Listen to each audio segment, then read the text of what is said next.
Borrowed eyes. After years of darkness, Liam could finally see again.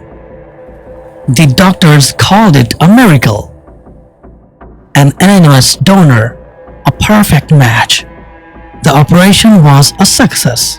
His bandages came off under hospital lights.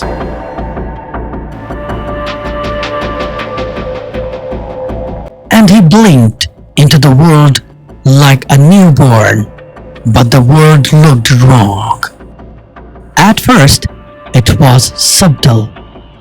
The nurse's shadow moved even when she stood still. Reflections in windows showed strangers watching him. At home, the lights flickered whenever he passed a mirror. Then came the figures. They appeared at the edge of the vision, flickering, shadowy people with blurred faces.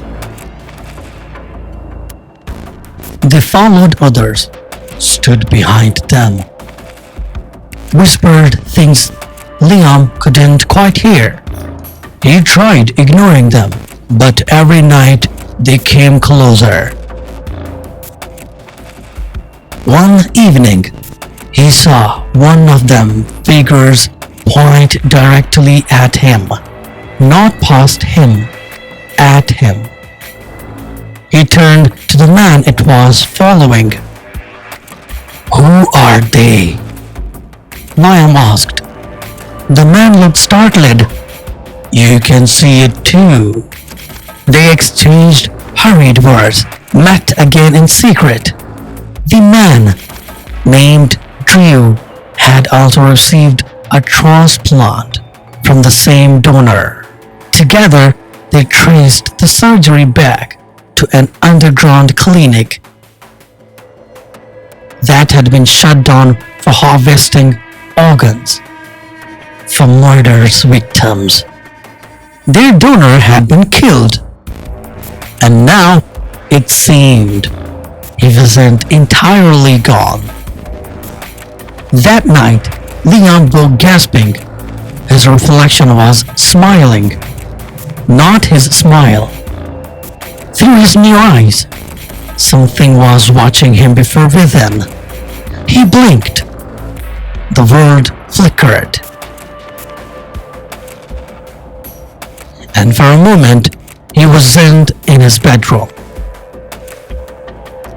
He was standing over a body, a knife in his hand. Liam screamed, and in the mirror, his reflection didn't move. It just watched and smiled. Now, Liam wears sunglasses everywhere, avoids mirrors, but he knows it's only a matter of time, because borrowed eyes don't stay borrowed forever. Eventually, their owner wants them back. The doll maker's curse. Lena found the doll in a dusty trunk, hidden deep in the attic. Its porcelain face was cracked, and its glassy blue eyes seemed to follow her. A faded lace dress clung to its fragile frame, and when Lena picked it up, she thought she heard a faint whisper. So soft it could have been the wind. That night, she woke to a voice beside her bed. "Put me back!" Lena's breath hissed. The doll lay still on her nightstand, its painted lips frozen in a tiny smirk. The air in the room felt colder than before. The shadow in the corners seemed darker, stretching toward the doll like grasping fingers. In the morning, she convinced herself it had been a dream. She carried the doll downstairs, showing it to her grandmother. Her grandmother gasped Where did you find that? In the attic, Lena said. It's just an old doll. No, her grandmother murmured. That belonged to Eliza. Lena frowned.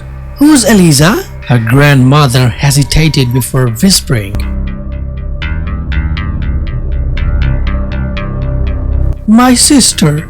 She vanished when we were children. After she found the doll, a cold dread settled in Lena's chest. That night, the whispers returned, but this time she understood the words. She took me. She trapped me. Help me. A chill ran down her spine. The doll's eyes gleamed in the dim light, filled with something almost human. Gathering her courage, Lena took it back to the attic, placing it gently in the trunk. As she closed the lid, the whisper came one last time, soft, revealed. Thank you.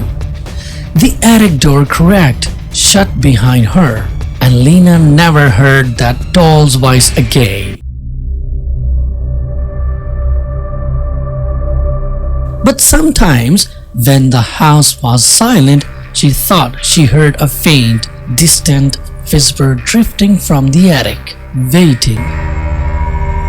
Late at night, she swore she could hear faint scratching sounds coming from the attic, like tiny fingers against wood.